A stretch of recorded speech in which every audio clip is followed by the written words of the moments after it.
Good morning friends, स्वागत है आपका आपके चैनल सोलो फिजिक्स में। और आज का हमारा टॉपिक है एटॉमिक स्पेक्ट्रा। तो सबसे पहले हम कुछ चीजें समझ लेते हैं ताकि हमें जो है इन्हें समझने में आसानी हो। देखिए, मान लीजिए मेरे पास एक गैस चैम्बर है। इसमें कौन सा गैस है? तो हम मान लेते हैं इसमें हाइड्रोजन का गैस है, हाइड्रोजन गैस। हमने क्या किया कि इस गैस से एक इलेक्ट्रिक फील्ड पास करवा दिया, इन शॉर्ट इसे इलेक्ट्रिक करंट पास करवा दिया इसमें से होकर के। अब आपको पता है कि जब किसी एटम को एनर्जी मिलता है तो उसका इलेक्ट्रॉन हायर ऑर्बिट में चला जाता है। जैसे कि मान लेते हैं हम, ये जो है उस एटम का न्यूक्लियस है हाइड्रोजन का, और यहां पर एक इलेक्ट्रॉन था, ठीक है। ये उसका अपर ऑर्बिट होगा, n = 2, दिस इज n = 3। तो जैसे ही हमने इसे इलेक्ट्रिक फील्ड पार करवाया तो हो सकता है कि ये इलेक्ट्रॉन जो है वो जंप करके यहां आ गया हो, ठीक है, पॉसिबल है। या ऐसा भी हो सकता है कि ये इलेक्ट्रॉन जंप करके यहां पे आ गया हो, ये भी पॉसिबल है। तो जब आप लोगों को पता है कि इलेक्ट्रॉन जब अपने ऑर्बिट को छोड़ता है तो वापस जो है अपने ओरिजिनल पोजीशन में आने की कोशिश करता है, और जब वो इलेक्ट्रॉन हायर ऑर्बिट से लोअर ऑर्बिट में आएगा तो एक फ्रीक्वेंसी एमिट करेगा। जब ये यहां से नीचे आएगा, यहां से नीचे आएगा, ठीक है। अब एक फ्रीक्वेंसी एमिट करने का मतलब क्या है कि कोई एक रेडिएशन एमिट करेगा जिसका अपना एक फ्रीक्वेंसी होगा। मान लीजिए वो न्यू प्राइम था, ठीक है, अपना एक वेवलेंथ होगा, लैम्डा होगा मान लेते हैं। तो एक फ्रीक्वेंसी वो एमिट करेगा, यानी कि एक लाइट एमिट करेगा जब वो हायर ऑर्बिट से लोअर ऑर्बिट में आता है। उसी तरह जब हमने यहाँ पर एक गैस चैम्बर में जैसे ही इलेक्ट्रिक करंट पास करवाया तो क्या हुआ कि इसके अंदर में जो एटम्स थे वो एक्साइटेड हो गए। एक्साइटेड होने का मतलब है हायर ऑर्बिट पे चले गए, और जब वो हायर ऑर्बिट से वापस लोअर ऑर्बिट में आएंगे तो अलग अलग वेवलेंथ एमिट करेगा। जैसे कि इस केस में जब अगर यहां से यहां पे जब आएगा, इस वाले ऑर्बिट से यहां पर आएगा, तो जो वेवलेंथ होगा वो होगा मान लीजिए ν1 मान सकते हैं। यहां से यहां पर जो आएगा वो होगा, वो जो वेवलेंथ एमिट करेगा वो होगा ν2, ये भी मान सकते हैं। तो अलग अलग एनर्जी लेवल से जब वो नीचे आएंगे तो अलग अलग वेवलेंथ एमिट होगा, ठीक है। यहां तक तो कोई बड़ी बात नहीं है। वही चीजों को मैंने यहां पर लिखा हुआ है। When an atomic gas or vapor is excited, जब कोई एटॉमिक गैस और वेपर जो है वो एक्साइट होगा, say by the passage of an electric current, electric current के पास होने से, through it, the emitted radiation after being dispersed by a suitable spectrometer become concentrated at a number of discrete wavelengths। अच्छा, एक चीज यहाँ पर एक टर्म आया है, हमें जो वेवलेंथ मिलेंगे वो डिस्क्रीट होंगे। इस टर्म डिस्क्रीट का मतलब क्या है? इस टर्म डिस्क्रीट का मतलब है कि हमारे पास मान लीजिए एक वेवलेंथ है, एग्जांपल ले रहे हैं हम यहाँ पर, मान लीजिए 6000 एंगस्ट्रॉम का, हमें एक वेवलेंथ मिला 6000 एंगस्ट्रॉम का। तो क्या दूसरा वेवलेंथ हमें ऐसा मिल सकता है 6001 और 6001 एंगस्ट्रॉम, 6002 एंगस्ट्रॉम, ऐसा होगा क्या? या ऐसा भी होगा क्या 6000.1 एंगस्ट्रॉम? क्या हमें सभी पॉसिबल वेवलेंथ मिल सकती है? तो ऐसा नहीं होगा, याद रखिएगा। देखिए, डिस्क्रीट का मतलब जो है सिंपली समझिए ऐसा कि एनर्जी जो हमें वेवलेंथ मिलेगा वो कंटीन्यूअस फॉर्म में नहीं मिलेगा, यानी कि हर वैल्यू नहीं मिलेगा हमें उसका। हमें हो सकता है कि कोई वैल्यू यहां पर मिले, सेकंड वैल्यू यहां पर मिले, थर्ड यहां पर मिले, इन दोनों के बीच में यहां वैल्यू मिलेगा, ऐसा नहीं है। यहां पर वैल्यू मिलेगा, ऐसा नहीं होगा। सारे पॉसिबल वैल्यूज नहीं मिलने वाले हैं हमें वेवलेंथ की। यही यहां पर डिस्क्रीट का मतलब है। डिस्क्रीट का मतलब टुकड़ों में मिलेगा वैल्यूज, कोई एक टुकड़ा यहां मिलेगा, कोई वेवलेंथ यहां मिलेगा, कोई यहां मिलेगा, ठीक है, ना कि यहां मिलेगा, यहां मिलेगा, यहां मिलेगा, यहां मिलेगा। ऐसा कंटीन्यूअस वे में नहीं जाएगा, बल्कि यहां मिला, यहां मिला, यहां मिला, जहां भी मिल सकता है, बट कंटीन्यूअस नहीं होगा वो, ठीक है। ईच ऑफ दिस वेवलेंथ, जो भी वेवलेंथ यहां पर एमिट होगा, इज कॉल्ड स्पेक्ट्रल लाइन। एक वेवलेंथ एक स्पेक्ट्रल लाइन कहलाएगा, ठीक है। हो सकता है मान लीजिए जैसे समझते हैं, मान लेते हैं 50 एटम, सॉरी, मान लीजिए ये n = 2 है और ये है n = 3।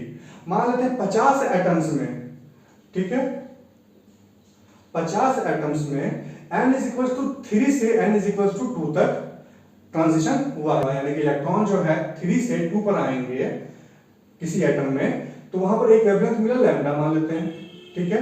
ये जो 50 एटम्स होंगे उन सब का वेवलेंथ सेम होगा। मेरा कहने का बात यहां पर मतलब ये था, उसी चीज को मैंने यहाँ पर लिखा हुआ है।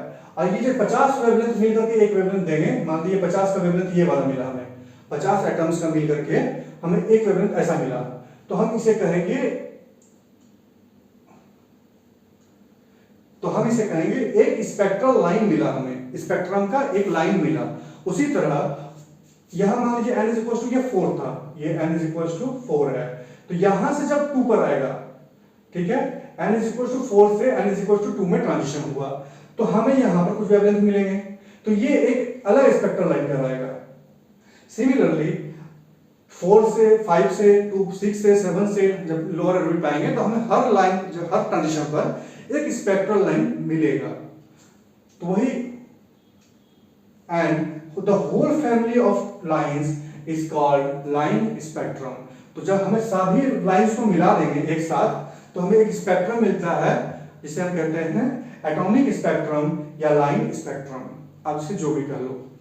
अब हम थोड़ा सा इसे देखते हैं एग्जांपल के साथ ताकि समझना आसान हो जाए, तो इसलिए इसके लिए मैं पहले मिटा लेता हूं चीजों। देखिए मैं यहाँ पर जो आपको एग्जांपल दे रहा हूँ वो Balmer series for hydrogen atom का दे रहा हूँ।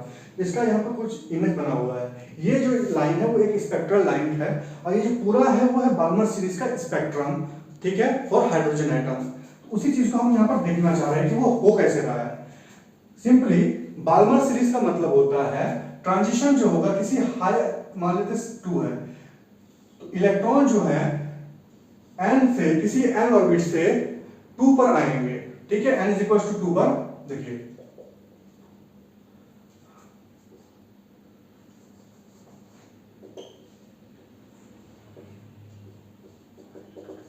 ठीक है, ये है बाल्मर सीरीज। क्या है बाल्मर सीरीज? देखिए n इज इक्वल टू 2, ठीक है, n इज इक्वल टू 2 यानी कि यहां पर इस वाले में इलेक्ट्रॉन जो है, इलेक्ट्रॉन किसी हायर ऑर्बिट से 3 से 4 से 5 से किसी से भी 2 पर आएंगे तो हमें जो लेंथ मिलता है वेवलेंथ वो बाल्मर सीरीज में लाई करता है। यहां पर देखते हैं इसे अच्छे से। ये देखिए ये है n is equal to 3, electron मान लीजिए यहां से 2 पर आए, तो जब electron n is equal to 3 से n इज इक्वल टू 2 में आएंगे फॉर हाइड्रोजन एटम तो हम उसे कहते हैं H अल्फा लाइन, ठीक है। मान लीजिए ये ट्रांजिशन हुआ, n इज इक्वल टू 3 से n इज इक्वल टू 2 में ट्रांजिशन हुआ, हमें एक वेवलेंथ यहां पर एमिट किया गया मिला, हमें जो है एक वेवलेंथ मिला। ये जो लैम्डा का वैल्यू होगा वो कितना होगा? वो होगा 6563 एंगस्ट्रॉम इस वाले केस में, ठीक है। और ये जो लाइन मिलेगा स्पेक्ट्रल लाइन, इस वेवलेंथ का जो हमें लाइन मिलेगा, मान लीजिए ये वेवलेंथ का लाइन है, इसे हम कहते हैं H alpha line, which is Balmer series में n इज इक्वल टू 3 से n इज इक्वल टू 2 में ट्रांजिशन होगा हाइड्रोजन एटम में, तो हमें जो लाइन मिलता है वो hydrogen line H alpha line कहलाता है। सिमिलरली ये देखिए n इज इक्वल टू 4 है, अब मान लीजिए 4 से इलेक्ट्रॉन जो है यहां पर आए, मान लेते हैं किसी अदर एटम में, तो यहां पर भी एक वेवलेंथ एमिट होगा, यहां पे भी कोई वेवलेंथ एमिट होगा। मान लीजिए ये लैम्डा 1 था तो ये लैम्डा 2 है, तो ये जो वेवलेंथ होगा वो हमें मिलता है 4861 एंगस्ट्रॉम, ठीक है। और इस लाइन को, स्पेक्ट्रल लाइन को बोलते हैं H बीटा लाइन, पहला वाला H अल्फा लाइन, दूसरा वाला H बीटा लाइन, यानी कि n इज इक्वल टू 4 से n इज इक्वल टू 2 पर ट्रांजिशन। सिमिलरली ये n इज इक्वल टू 5 है, मान लीजिए एटम जो है, इलेक्ट्रॉन जो है वो n इज इक्वल टू 5 से n इज इक्वल टू 2 पर आए, और ये जो इलेक्ट्रॉन्स हैं वो इधर चले, मतलब कि एक फ्रीक्वेंसी एमिट किए और उसका वेवलेंथ क्या था, वो मान लीजिए लैम्डा 3 था, तो वो जो वेवलेंथ होगा लैम्डा 3 का वैल्यू वो है हमारे पास 4340 angstrom, which is known as H gamma line. उसी तरह आगे बढ़ेंगे तो कोई और मिलेगा, मान लीजिए 6 से लेकर के 2 में ट्रांजिशन हुआ तो हमें मिलेगा H डेल्टा लाइन। उसी तरह आप नाम देते जाओ, अलग बात है। और फाइनली किसी इंफिनिटी से, मान लीजिए ये इंफिनिटी ऑर्बिट है, n is equal to infinity पे है, ये वाला n जो है वो इंफिनिटी है, तो ट्रांजिशन जो है इंफिनिटी से जब 2 पर होगा तो हमें एक वेवलेंथ मिलेगा, वो वेवलेंथ कितना है 3646 एंगस्ट्रॉम। यहां पर ध्यान दीजिएगा हायर ऑर्बिट से जब नीचे आ रहा है बहुत ज्यादा ऊपर से तो वेवलेंथ कम हो रहा है, और वेवलेंथ कम होने का मतलब है फ्रीक्वेंसी ज्यादा, और फ्रीक्वेंसी ज्यादा का मतलब एनर्जी ज्यादा, यानी कि अगर 3 से 2 पर हुआ, यहां पर जो एनर्जी होगा यहाँ से यहाँ आएगा तो एनर्जी ज्यादा होगा, यहाँ से यहाँ आएगा तो एनर्जी और ज्यादा मिलेगा, यहाँ से यहाँ आएगा तो और ज्यादा एनर्जी मिलेगा। तो ये था हमारा एटॉमिक स्पेक्ट्रा। अब ये कैसे होते हैं, उनके कुछ फार्मूला है क्या? हाँ बिल्कुल फार्मूला है, उन फार्मूला को हम आज से देखेंगे। तो देख लेते हैं डायरेक्टली। तो देखिए मैंने यहाँ पर फार्मूला को लिखा हुआ है। अच्छा मैंने यहाँ पर पहले ही मिटा दिया था वो स्पेक्ट्रल लाइंस को। वहां पर देखिए एक लास्ट में हमें जो इन्फिनिटी से जब आता है तो जो वेवलेंथ मिलता है उसे हम कहते हैं एच इन्फिनिटी, और वो जो है उस सीरीज का लिमिट कहलाता है। यानी कि जो मैक्सिमम हायर इंटेंसिटी का वेवलेंथ होगा, जो मैक्सिमम मतलब हाई फ्रीक्वेंसी वेवलेंथ होगा सबसे ज्यादा, वो उसका सीरीज लिमिट कहलाता है। बाल्मर सीरीज का जो लिमिट है ना फॉर हाइड्रोजन एटम वो है 3646 एंगस्ट्रॉम।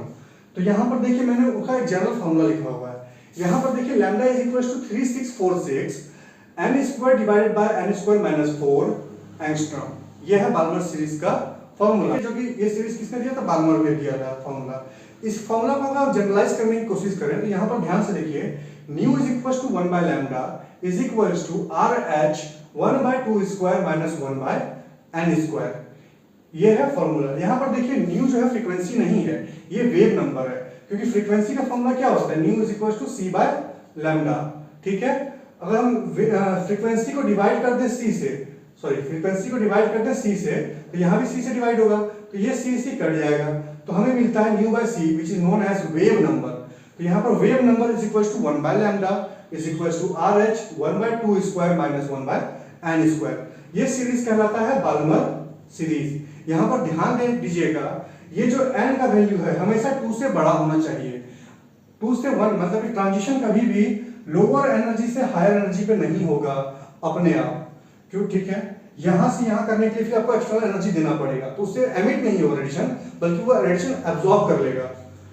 ठीक है, n इक्वल टू 1 पर अगर कोई इलेक्ट्रॉन रहा, मानते यहाँ पर 1 पे रहा, ये फॉर्मूला काम नहीं करने वाला है बाल्मर सीरीज वाला, क्योंकि वो एब्जॉर्ब कर लेगा रेडिएशन को और 2 पर जाएगा। 1 से वो कहां जाएगा? नहीं ना, कहीं जाएगा, इसीलिए तो n जो होगा यहाँ पर क्या होगा? हमेशा 3 4 5 6 ऐसा होगा। ये सीरीज जो होगा बाल्मर सीरीज कहलाएगा।